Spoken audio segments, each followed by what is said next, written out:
Olá, pessoal. Voltando aqui exatas 15 horas, né? Vamos iniciar nossa aula da disciplina de projeto interdisciplinar, né? Projeto de aprendizagem interdisciplinar, e com um tema muito interessante, né? Empresas familiares e suas contribuições para a economia local, né? Empresas familiares. Alguém conhece, tem exemplo de empresa familiar? Alguém faz parte de alguma empresa familiar? Né? Nós sabemos que aqui no Piauí tem muitas empresas familiares, certo? Bom, o objetivo é reconhecer as características e importância das empresas familiares na realidade local. Empresas familiares. O próprio nome já diz, são empresas formadas, né, por pessoas da mesma família, né? É um fenômeno mundial isso aí. Existem várias empresas familiares e fazem parte do cenário econômico em todo o mundo, né? E sua importância para a geração de emprego e renda é inegável. Porém, existem o quê? Conflitos graves entre gerações e herdeiros que podem desencadear um processo de degeneração, né, organizacional, levando à mortalidade prematura da empresa, né?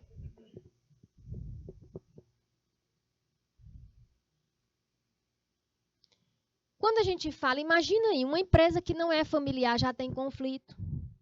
Imagina uma empresa familiar, né? Conflitos graves. Conflitos esses, pessoal, que só esperam o quê? O dono, né? O chefe, né, da empresa falecer, partir para o outro lado para começar a confusão. Quem vai herdar o quê? Vocês já viram isso? A gente até brinca, né? Lá em Floriano, de onde eu vim, eu sou de Floriano, né? Já disse para vocês.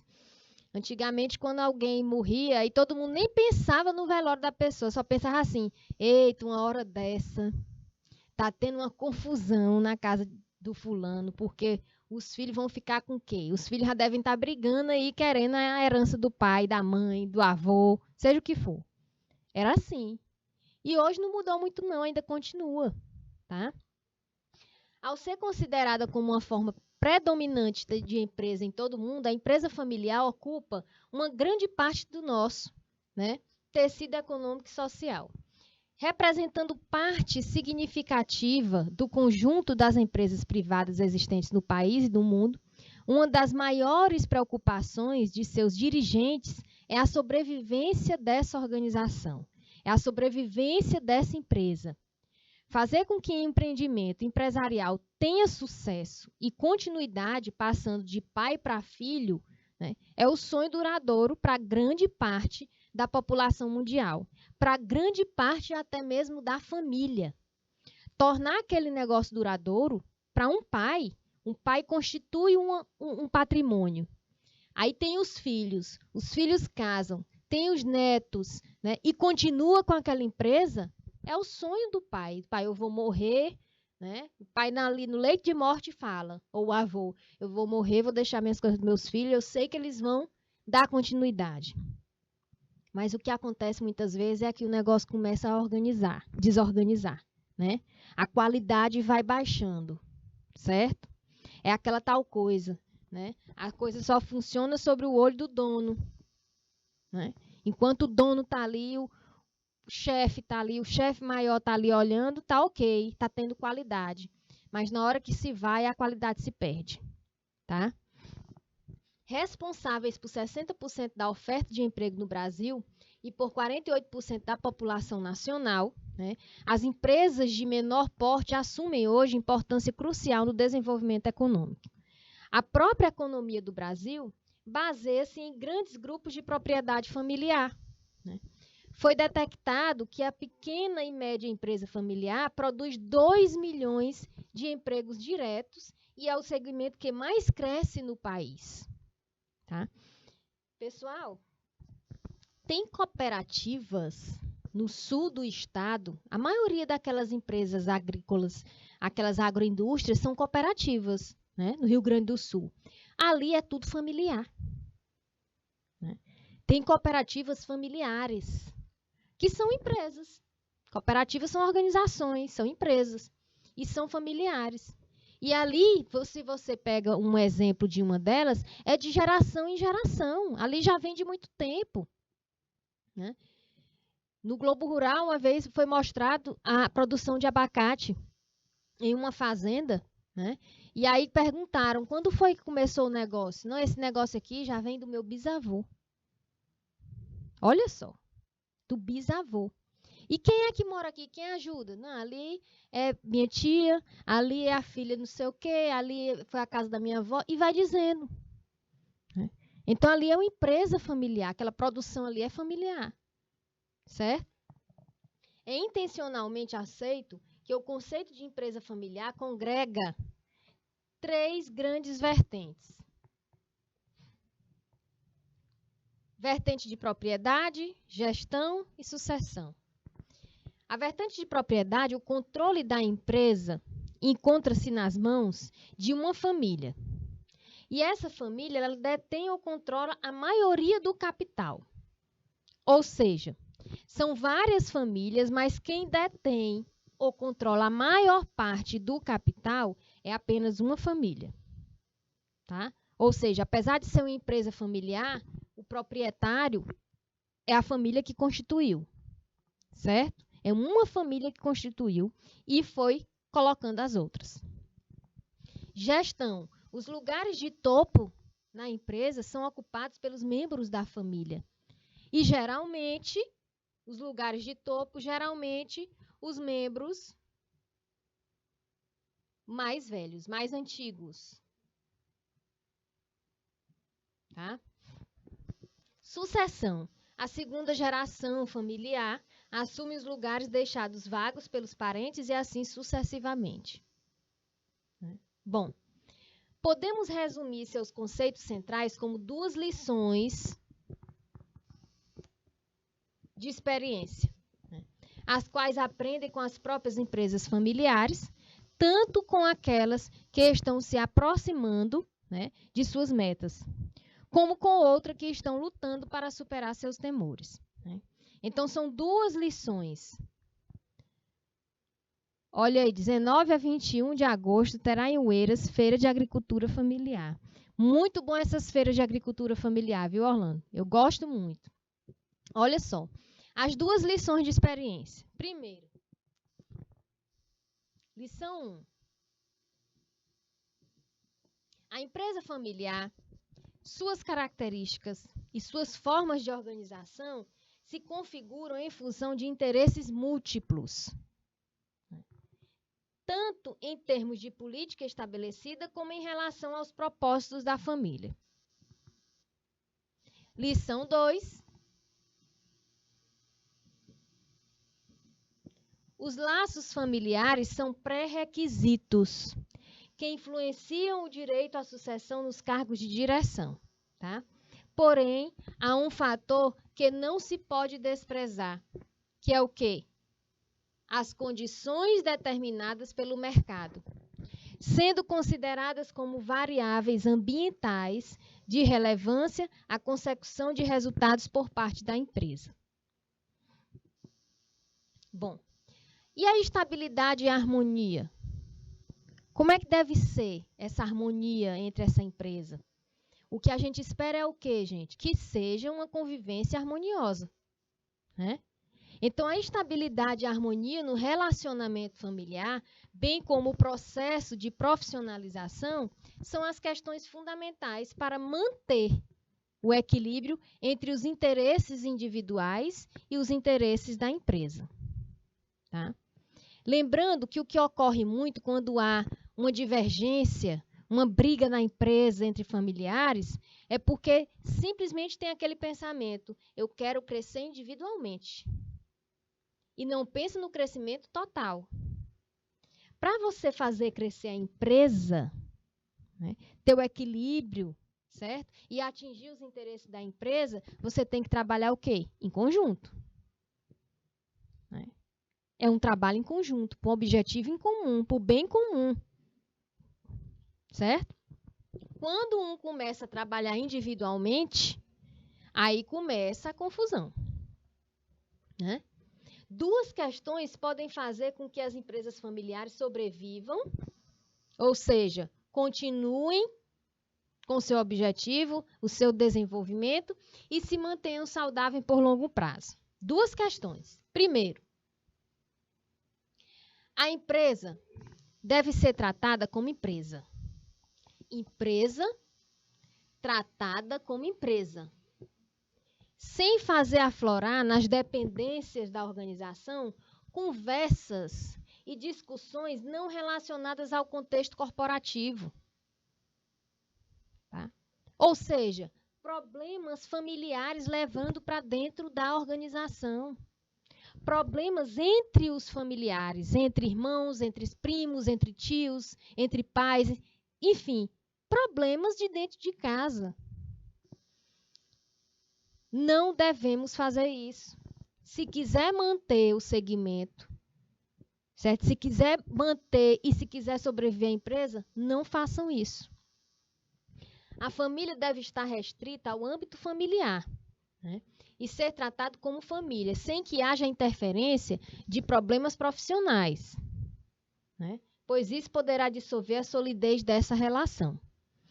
A propriedade deve ser respeitada, né? Pois conflitos sérios que possam rachar a família, né, também podem fragmentar o patrimônio que levou muito tempo e esforço para ser constituído. Certo? Segundo, mudanças sempre ocorrem. Entendendo isso, é possível o quê? Né? Observar que as empresas de ontem podem não se adaptar ao mercado atual. Implementar valores e uma mentalidade desenvolvimentista faz com que as pessoas sejam mais flexíveis, né, e variáveis internas e externas e mantenham um grau de adaptabilidade crucial para a perpetuação dos negócios. Mudanças sempre ocorrem. Mudanças são necessárias para uma melhoria contínua.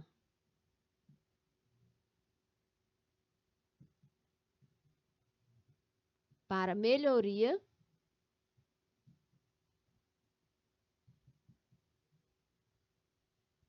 mas muitas vezes isso não é aceito dentro da empresa. Por quê? As pessoas mais antigas que têm o patrimônio ali, né, que tem o capital ali da empresa, eles não querem aceitar as ideias inovadoras, né, a ajuda nova de outro membro da família que seja mais jovem, né, que tenha mais experiência, que seja mais profissional, que seja especializado naquilo. E aí as mudanças não ocorrem.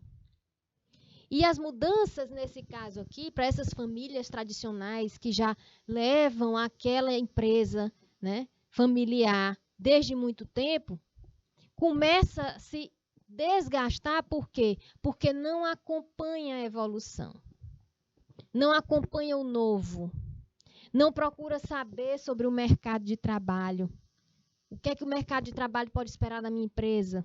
O que é que eu posso estar oferecendo, né, para o mercado de trabalho? E aí fica aquela mesmice na empresa. Não tem desenvolvimento, né? Os participantes, os envolvidos, os parentes começam a sair e saindo querem a sua parte, né? E aí vai se desgastando e desfazendo a empresa. Então, o que é a empresa familiar? É um empreendimento em que donos e funcionários do negócio fazem parte de uma mesma família. Consequentemente, o patrimônio e a renda dos colaboradores são vinculados ao do estabelecimento. Diferentemente dos demais tipos de negócio, o que ocorre nesse caso é que os postos de trabalho, principalmente os de gestores e diretores, né, são preenchidos por pessoas de confiança que fazem parte da família. Um bom ponto de partida é entender o quê? Como funcionam os riscos e as vantagens, né, de ter e administrar uma empresa familiar. Comece lendo. Comece se informando. Quando eu falo comece lendo, que é uma excelente prática, tenha conhecimento. Tenha mais conhecimento. Ok? Bom, sua estratégia de negócio precisa incorporar a dimensão das necessidades da família, como sucessão, necessidade de dividendos, estruturação fiscal na sucessão dos aspectos societários. E para abrir uma, é preciso seguir alguns passos fundamentais, evitando problemas como o fisco. Bom, e qual o melhor tipo da empresa para um negócio de família? Até isso, gente. A gente tem que ler, tem que conhecer, tem que se informar. Nós temos o primeiro tipo aqui, de empresa familiar tradicional. São consideradas as mais comuns em um negócio de família. Em regra, elas possuem um capital fechado. O que é um capital fechado? E o controle administrativo e financeiro é feito exclusivamente por quem? Por familiares. O capital fechado é porque só fica ali entre família. Entre família. Entre a família. Tá? O controle administrativo e financeiro é feito somente pelos familiares. Não existe uma pessoa externa. Não existe consultores, empresas terceirizadas para você abrir o capital. Tá? É somente entre eles. Certo? São empresas com maior controle dos proprietários e consideradas de pouca transparência. Muita gente não sabe. Às vezes, muita gente não sabe que aquela empresa é familiar. Quando descobre, já é muito tempo. Sai de família, né? Empresa de trabalho familiar. Esse tipo de empresa familiar é muito semelhante ao anterior, que é a tradicional. Semelhante à tradicional.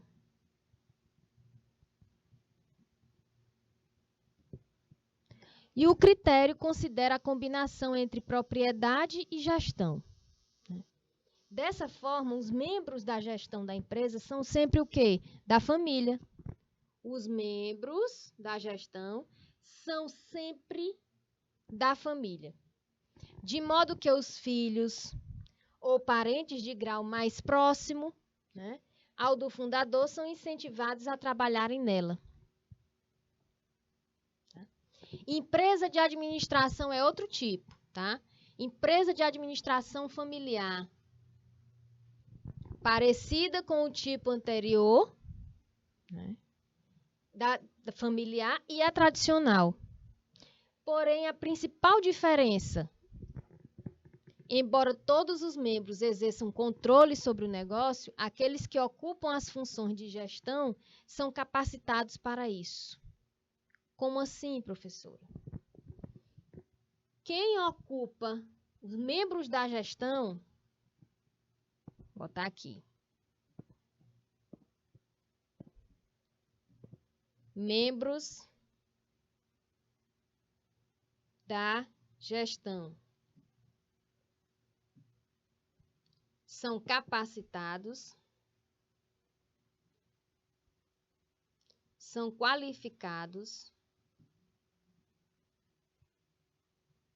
especializados para exercer a atividade dentro da empresa. Professor, explique mais. Beleza. Vamos supor que você tem uma empresa familiar do tipo administração familiar. Tá? Então, quem é o gestor? É seu pai? Não, o gestor não é meu pai, o gestor é um primo meu. Por que seu primo? Porque meu primo, ele é formado, vamos supor, né? Ele tem uma formação direcionada à questão empresarial, né?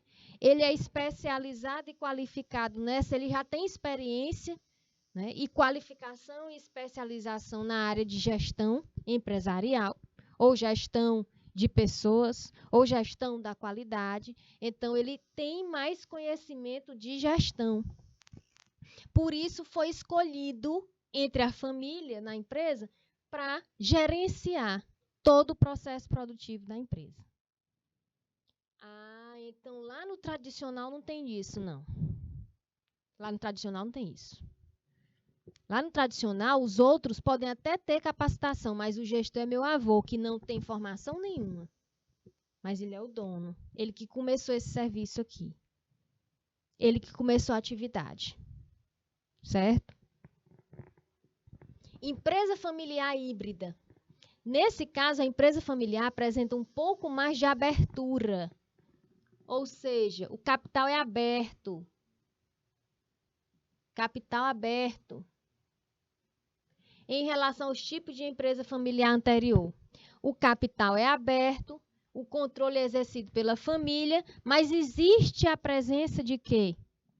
De gestores profissionais, que não sejam necessariamente da família. Lá na empresa de administração familiar, o gestor é da família, tem que ser da família, tá? Aqui não é necessariamente ser da família em cargos de direção. Eu posso contratar um consultor, tá? No tipo de empresa familiar híbrida. Eu posso estar contratando uma terceirizada, né? Exatamente por isso, elas são consideradas um pouco mais transparentes e profissionais, tá? Bom, empresa de influência familiar ou de investimento. Nesse caso, a maior parte do controle das ações da empresa é atribuído a terceiros, embora os familiares mantenham o controle estratégico da organização. Isto é, pode ser que os membros da família não participem da administração da empresa. Pode ser que não participem, mesmo que possuem maior controle sobre ela. Esse modelo é também considerado mais transparente, né, e mais profissional. Bom, quando a gente fala de empresa, a gente lembra de organizações, a gente lembra de políticas empresariais, a gente lembra de códigos de conduta, não é verdade? Quando a gente fala de empresa, certo? Mas se a gente fala de empresa, a gente fala também de política e de cultura, cultura organizacional, coisas que em outras aulas a gente já estudou aqui, né, sobre cultura organizacional. E temos a cultura de empresa familiar, já que se trata de uma empresa, né? Dentro de um negócio de família, a cultura e o clima, olha só, clima organizacional, estão diretamente relacionados à missão, visão, valores da empresa, influenciando consideravelmente no seu modo de gestão. No empreendimento familiar, os principais tipos encontrados nesse sentido são a cultura paternalista. Essa cultura paternalista é o tipo mais comum no Brasil, né? Mantém as relações de subordinação organizadas hierarquicamente e com certa rigidez, ou seja, tem uma hierarquia.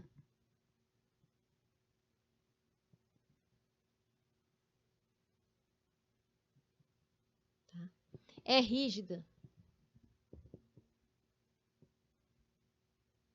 Dessa forma, as lideranças são sempre exercidas por membros da família, que são totais detentores do poder e tomadores de decisão. Isso independe da qualificação. A gente lembra lá de qual? Da tradicional, do tipo tradicional, que independe da qualificação, tem uma hierarquia, tá? Portanto, os colaboradores não têm espaço para questionamento ou participação, apenas obedecem ordens. É como se eu estivesse o quê? Vamos lá. Dentro da sua casa, eu disse aqui uma vez para vocês, qual é a primeira empresa. A gente já nasce com uma empresa. Aí teve aluno que respondeu assim, não, professora, eu não tenho empresa nenhuma, não. Tem. A nossa primeira empresa é a nossa vida. A gente planeja, a gente faz projetos, não é verdade? A gente quer sempre melhorar, querendo sempre estar melhorando a nossa vida, não é verdade? A gente aumenta nosso conhecimento, a gente se capacita. Então, a nossa primeira empresa é a nossa vida. A gente já nasce com essa empresa. Então, a gente tem que fazer uma boa gestão dela. Porque, senão, tem uma queda, né? A gente tem que sempre estar melhorando para quê? Para melhorar a nossa imagem no mercado de trabalho como profissional. Olha aí, né? Então, fica mais fácil entender. Só que, quando diz aqui que os colaboradores não têm espaço para questionamento ou participação, é que na nossa vida, dentro do ambiente familiar, quando a gente está ali na dependência, a gente nasce, cresce, está ali dentro da casa de pai e mãe, apesar da nossa vida ser uma empresa, mas a gente não tem o que questionar. Quem manda naquela empresa, bem ali que é aquela casa, olha aí, é uma hierarquia muito maior do que a gente, é pai e mãe. Tá? Então, aquela casa, aquele lar ali, né, para crescer, para se desenvolver, a gente tem apenas que, né, apenas obedecer ordens. Certo? E isso aqui quando tem a cultura paternalista dentro da empresa. Outra cultura é a cultura do laissez-faire. Nessa cultura mantém-se a relação de hierarquia e o poder dos familiares para as decisões estratégicas, que é o liberalismo econômico. Porém, os colaboradores são considerados de confiança e podem decidir sobre os meios para alcançar os objetivos da empresa. Cultura participativa. Nessa cultura, os membros da família não são tratados de maneira diferenciada. Já fala que é participativa, ou seja, todos participam. Diferente da paternalista, que ninguém pode falar nada, somente quem está ali no poder. Por isso, a abertura para a participação dos colaboradores e os interesses do grupo são os norteadores do negócio. Ou seja, aqui na participativa, todos dão opinião. Todos dão opinião para chegar em um bem comum. Na paternalista, por mais que você tenha uma boa opinião, você não vai ser ouvido. Por mais que você seja qualificado, especializado, capacitado, você não vai ser ouvido. Tá? Cultura profissional. Nessa cultura, a profissionalização da gestão e demais funções é uma cerne da empresa. Portanto, o envolvimento da família pode ser apenas indireto. Bom, onde investir em família? A primeira regrinha básica para quem vai dividir o mesmo espaço numa organização. A primeira regrinha básica, separar os assuntos familiares. É como no ambiente de trabalho. No ambiente de trabalho, não leve problema de casa para o ambiente de trabalho. Tá? Pois numa empresa familiar, separe os assuntos de família. Quer resolver algo da família, não resolva ali na empresa familiar. Tá? Resolva em outra oportunidade, em outro local. Outra dica, saber ouvir opiniões. Afinal de contas, você está trabalhando em conjunto, você está trabalhando em grupo, é um grupo familiar. Independente se a pessoa é mais velha ou mais jovem dentro da empresa. A falta de comunicação ocorre com frequência quando a empresa familiar é gerida por diferentes gerações. Tá?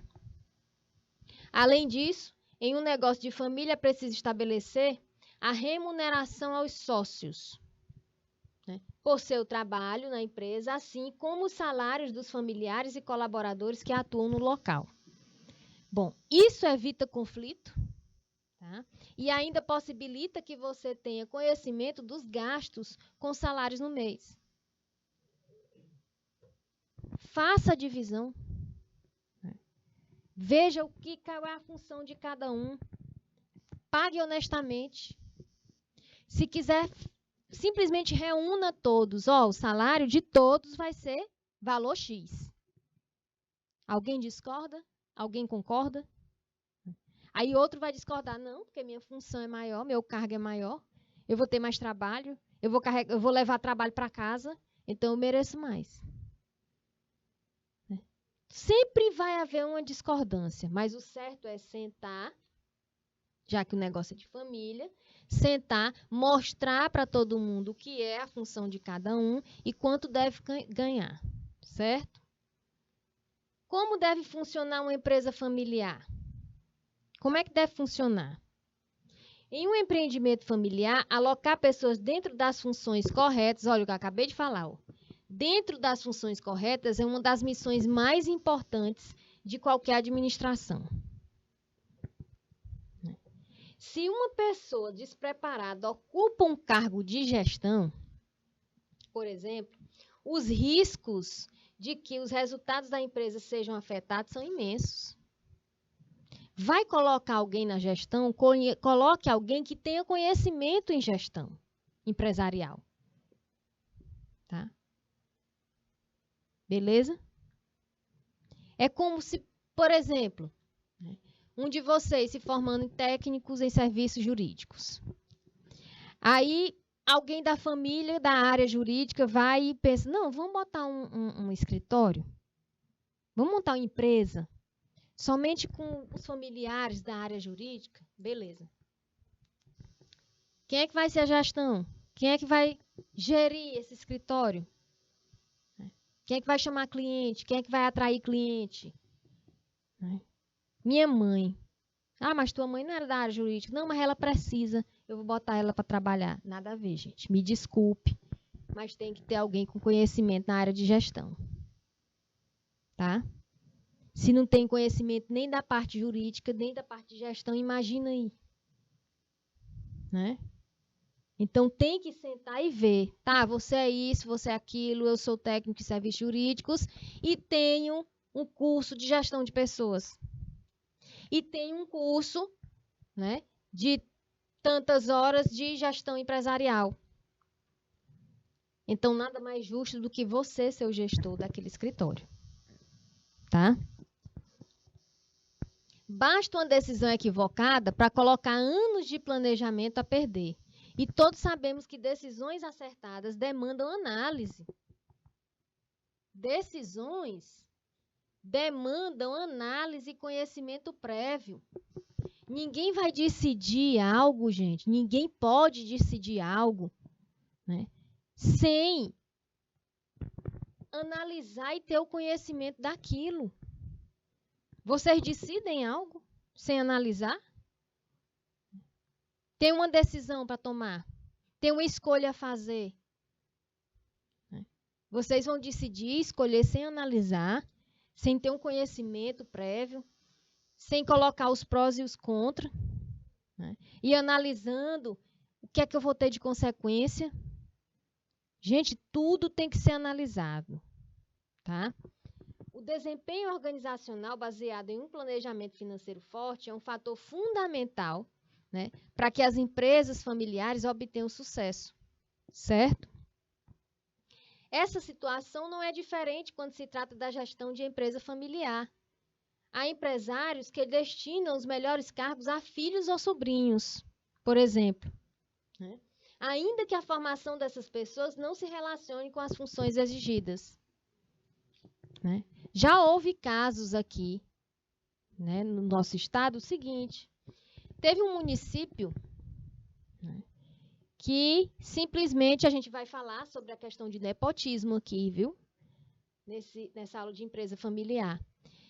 Teve um município que colocaram como diretor de um hospital, né, alguém que não era formado ainda na área da saúde, não tinha formação nem de administração. Né? como diretor e como gestor, colocaram estudantes, ainda os filhos estudantes na área de saúde. Né? E houve denúncias. Né? Então, isso é sério, gente. Colocar um estudante, né, para ser um diretor de hospital. Colocar como coordenador geral também um estudante que não tem conhecimento nenhum. Era só para, né, ganhar ali o saláriozinho como diretor e como coordenador do hospital. Isso de um pequeno município aqui. Né? Então, cuidado. É tentador. Né? Às vezes um parente, né, chama a gente para fazer parte de um órgão, né, para trabalhar em um órgão, numa função. É muito tentador. Quando a gente olha o salário, né, e a função e o cargo, é muito tentador. Mas tenham cuidado, porque aquilo ali, por trás, existem aquelas pessoas, né, capacitadas, profissionalizadas, né, instruídas, especializadas para estar ali naquele seu cargo. E pode fazer uma denúncia. E faz. Né? E eu não julgo, não, tá certo. Porque tem pessoas, gente, que passam anos se especializando. Né? Para estar ali naquele cargo, direcionado para aquele cargo. E aí coloca uma pessoa só porque é parente, né? Coloca uma pessoa que não tem formação nenhuma, não sabe nem o trâmite de processo, né? E está ali, sendo diretor, sendo administrador. Certo? É complicado. Por mais que se queira dar uma função a diversos familiares, é preciso analisar as competências e as exigências de cada função. Se for o caso, é necessário estimular, né, a busca por mais qualificação por parte dos familiares, de modo a assegurar que cada um esteja apto a desenvolver suas funções. E quais as vantagens de uma empresa familiar? Sempre falo aqui, tudo tem 50%. Tudo tem um lado bom e também tem um lado ruim. E quais as vantagens? A gente vai ver as vantagens aqui. Né? Bom, ter uma empresa familiar, para muitos, pode ser, né, uma dor de cabeça. Pode ser e é uma dor de cabeça. Mas se a família tem um propósito em comum, podem crescer juntos e desenvolver o negócio. Se a família tem aquela tradição, né, naquela atividade que está sendo desenvolvida naquela cidade, e nunca houve, né, a empresa até hoje sobrevive e acompanha o crescimento do mercado, então tem uma vantagem. Né? Conheça as vantagens de ter uma empresa, né, com a sua família. Bom, interesses comuns. Todos que estão ali na empresa familiar, eles têm que ter um interesse comum. Tendo um interesse em comum, gente, faz crescer a organização. Né? Todos vão procurar o quê? Desenvolver. Procurar uma melhoria. Tá? Confiança mútua e autoridade definida e reconhecida. Confiança mútua. Onde numa empresa que não é familiar, tem confiança mútua. Apesar de que, né, às vezes numa empresa familiar tem alguma divergência e passam a não ter confiança um no outro. Né? Facilidade na transmissão da informação, flexibilidade de processos, tá? Projetos a longo prazo, permanência da cultura e dos valores, porque a cultura e os valores são permanecidos, e maior dedicação e envolvimento pessoal. São vantagens. Bom, mas nessa questão de constituição de uma organização, nós sabemos que existem vantagens, desvantagens, existem riscos, é o que a gente sempre vem aprendendo aqui sobre organizações, sobre ambiente de trabalho. Tem desafios, né? E aqui não é diferente. Existem desafios da gestão e conflitos em uma empresa familiar. Tá? Então, nós vamos ver aqui os desafios. Liderança. Tem que colocar na balança as qualidades pessoais de cada indivíduo, de cada familiar, para saber que gerir e administrar a empresa de forma organizada e com estratégia é o melhor caminho, né? Definir regras é um desafio. Para que uma empresa cresça e tenha bons resultados, é indispensável a existência de regras que determinem como os membros da organização irão se portar. Tá? Planejamento. É preciso traçar e definir metas e objetivos que devem ser sempre o quê? De conhecimento de todos, como também definir a missão, visão, valores da empresa como prioridade dentro do planejamento visto, que norteará o dia a dia de todo o negócio. O planejamento que vai nortear o dia a dia. Tá? Salários. Assim como nos casos em que a empresa é constituída por uma só pessoa, a empresa familiar não deve ter todo o seu lucro tratado como fonte de renda, né, dos sócios. É essencial que os prolabores estejam previstos nas planilhas de gastos, sendo que a diferença deverá ser sempre aplicada no próprio empreendimento. Tá? Controle financeiro. Depois de ter acordado os salários e prolabores da empresa, é hora de fazer o planejamento financeiro. Esse controle é uma das partes mais importantes da organização. Sem dinheiro, a empresa está fadada ao fracasso. Atribuições e funções. Dar ciência sobre o cargo. Deixar claro qual é o cargo e qual é a função que o seu familiar vai exercer. Quais as principais atribuições para cada um? É importante para que todas as tarefas caminhem sem problema, né? Decisões conscientes, tomar cuidado para não misturar emoção e situação do dia a dia familiar com o empresarial. É preciso ser extremamente sábio, paciente para não incorrer em erros e misturar as coisas, tá? É preciso ser racional. Não misturar emoção é não trabalhar de forma emocional, e sim trabalhar com razão. Racional e não emocional, tá? Alinhamento de interesses. Para se manter no mercado, na maior parte das vezes, será necessário o quê? Pôr em primeiro plano o interesse da organização e não o que cada um pensa. Tá? Pôr em primeiro plano o interesse da organização. Meta. Objetivos. E não o que cada um pensa. Porque se colocar o que cada um pensa, já pensa que é individual e não em comum. Focar nos resultados e nas melhores trajetórias para atingi-lo é o plano essencial do crescimento de uma empresa familiar. Bom, dentro desses desafios, nós temos ferramentas que podem ajudar no processo de gestão empresarial do empreendimento familiar. Ferramentas. Quando a gente fala ferramentas que podem ajudar no processo de gestão, são ferramentas implantadas na empresa ou no empreendimento familiar, certo?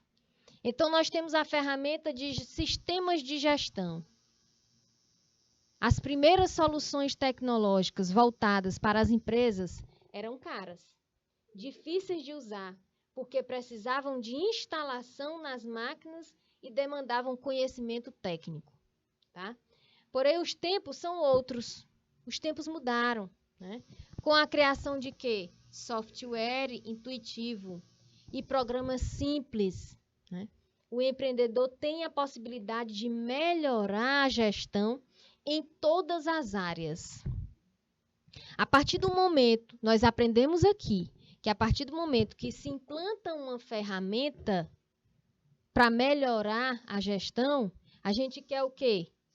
Não só melhorar individualmente, mas melhorar a empresa como um todo, né? Para atingir os objetivos. para que aquela empresa cresça naquele mercado de trabalho, certo? A gestão financeira é a mais impactada, pois todas as entradas e saídas são computadas e o patrimônio é calculado automaticamente. E isso substitui aquelas horas longas que o empresário poderia, perderia para fazer as contas e com a possibilidade de erros. Além disso, existem inovações para a gestão de pessoa e do marketing, por exemplo. Se existe inovação, a gente já pensa em quê?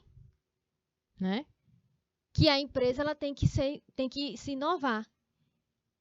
E a empresa é formada por quem? Pelos familiares, pelos funcionários, que são os familiares. Então, os familiares têm que se inovar também. Entre as vantagens de utilizar um sistema de gestão, pode-se listar o quê? A integração entre os setores da empresa, uma tomada de decisão mais eficiente e a redução dos custos. E ao gerir o negócio com mais organização, o empreendedor consegue conhecer melhor os seus gastos e buscar maneiras de aumentar o quê? O faturamento. Bom, outra ferramenta utilizada, análise SWOT. Você provavelmente já ouviu falar desta análise, mas está enganado, se acha que ela serve somente para grandes empresas. Ela serve para empresas de todos os portes, tá? Pequeno, médio e grande porte. Capitão de Campos, pedindo um oi na Escola Paulo Ferraz. Um oi para a Escola Paulo Ferraz, um grande abraço, tá? Bom, essa ferramenta é uma pesquisa sobre o ambiente interno, tá? E o ambiente externo da empresa, e cada letra significa em inglês uma variável a ser analisada, tá? Forças, olha só.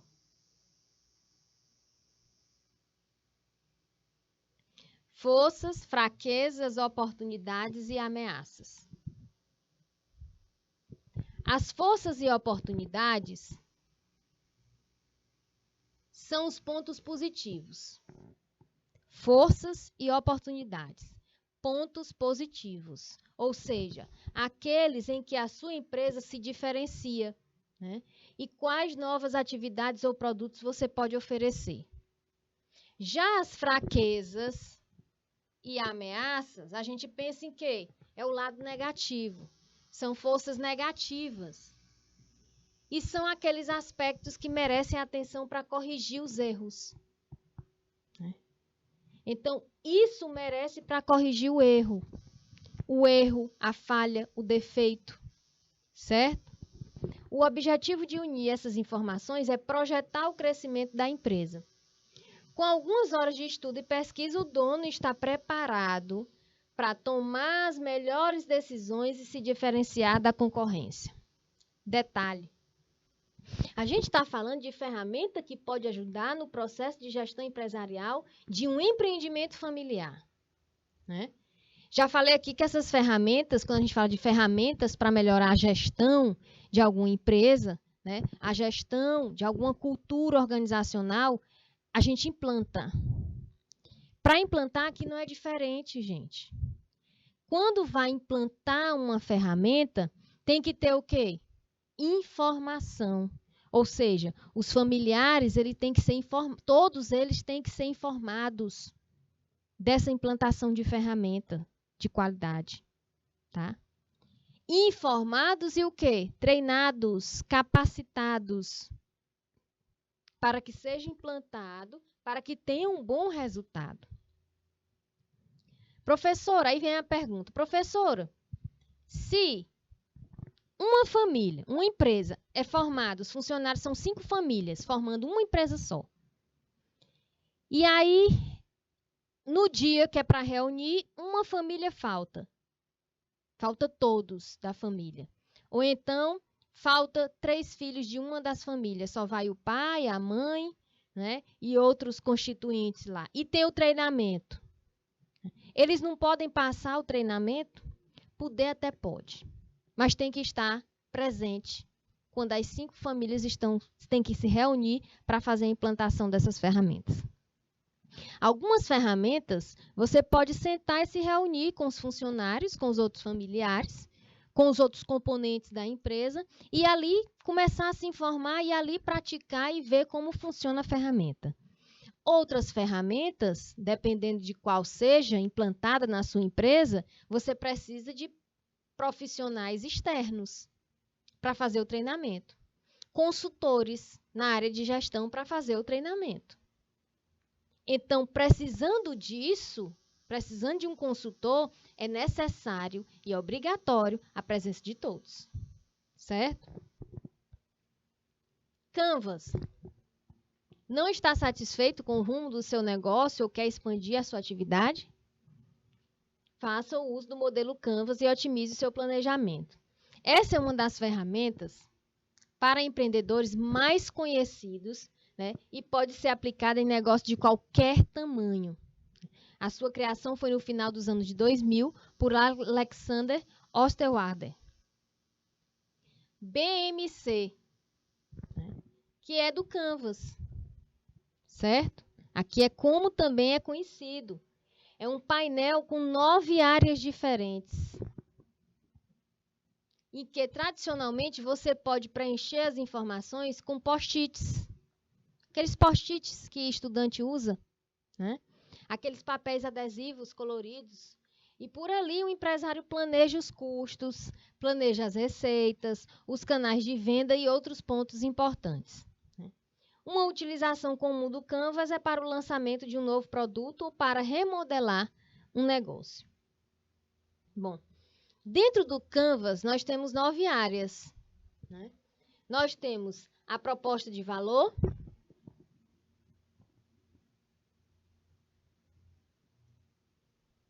tá? Nós temos atividade-chave, recursos-chaves, rede de parceiros, segmentos de clientes, canais, relacionamento com o cliente, estrutura de custos, né, e fluxo de receitas. Temos também outra ferramenta, que é a matriz de gestão do tempo. Sabe aquela sensação de que você tem muita coisa para fazer, mas pouco tempo disponível? Aquela sensação que você já acorda e diz assim, eita, hoje eu queria que o dia tivesse 28 horas. Já pensou assim, Josiel? Quem nunca, né, minha gente? Diz assim, eita, eu queria que o dia hoje fosse mais de 24 horas, porque não vai dar, porque é muita coisa para fazer, né? Mas dá, gente. É só fazer um cronograma, só se organizar. Dá direitinho, tá? Ela pode ser resolvida com a matriz de Eisenhower, que é uma ferramenta indicada para definir suas prioridades e organizar todas as tarefas que precisam ser executadas no dia. Bom, essa matriz funciona com 2 eixos, né? Importante e urgente, e 4 partes, que são, os 2 eixos são o seguinte, né? 4 partes. Importante e urgente. O que é importante e urgente?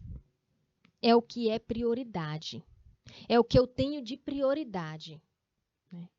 É aquilo que eu priorizo, certo? Importante e não urgente. É aquilo que pode ser feito no médio prazo, tá? Urgente e não importante. É urgente, mas não é importante. O que deve ser feito por outra pessoa, tá? Não importante e não urgente, então isso aqui eu deixo para depois, né? Não tem aquela frase primeiro, que tem gente que diz assim, né? Primeiro as coisas primeiras. Vocês já ouviram essa frase? Eu ouvi muito. Disse, não, eu tenho que fazer isso aqui. Aí minha mãe falava assim, primeiro as coisas primeiras. Sabe o que é isso? Dê prioridade. Qual é a sua prioridade? Então, primeiro é o que tem que se fazer de prioridade, que é importante e urgente. Tá?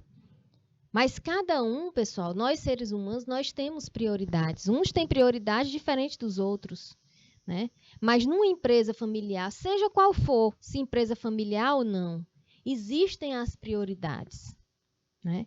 E tem que dar importância para aquilo. Tem que dar urgência para aquela atividade, certo? A matriz de gestão do tempo é ideal para aqueles empreendedores que gostam de estar presentes em todas as etapas do negócio, certo? Essa é uma forma de você não se perder nas suas prioridades e deixar de realizar as tarefas mais importantes, o que impacta na sua produtividade. Ferramentas de gestão de tarefas. Assim como a matriz de gestão do tempo, servem para definir prioridades e organizar a sua rotina para entregar todas as pendências. O Trello é um dos mais utilizados no mundo e pode ser aplicada na sua vida pessoal, tá? Em uma tarefa específica ou na gestão de toda a empresa. Imagine que você é dono de uma oficina mecânica, tá? E precisa controlar as etapas, certo? De um conserto de carro. Controlar as etapas do conserto. Pelo Trello, você cria um checklist, né? É uma lista. Até a entrega de serviço e pode separar as tarefas entre a fazer, tarefas a fazer, o que tem que ser feito, tarefas que estão sendo feitas, ou seja, fazendo, né? E feito, que já foi feita, de uma forma visual. Assim, o processo é agilizado e os colaboradores sabem o que deve ser realizado, tá? Outras alternativas são o Kairi e o Asana. O primeiro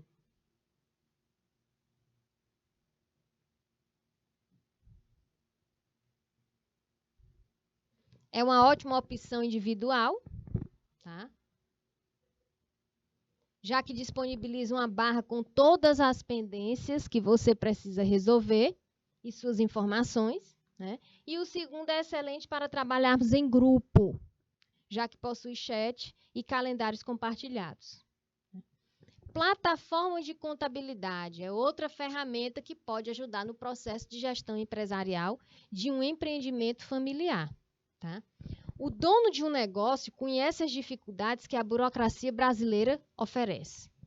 E para se constituir empresa, vocês sabem, eu acho que a maioria sabe, que é uma burocracia tamanha, né? Esse problema pode ser contornado facilmente com a busca por soluções online de contabilidade que aumentam a segurança, tá, dos processos e diminuem a incidência de erros. Uma praticidade da contabilidade online é a simplificação com menos burocracia e dificuldades para o empreendedor, né? E por meio de uma plataforma única, é possível emitir as notas fiscais, né? Controlar a folha de pagamento, definir o Prolabore e realizar as movimentações bancárias com facilidade, né? E isso garante um ganho de tempo, né, para o empresário que pode se concentrar em outras áreas do negócio em que é fundamental. E o melhor é que, para as pequenas empresas, essas plataformas são personalizadas e têm um preço acessível para os orçamentos mais curtos da organização, tá? Ficamos por aqui e até amanhã.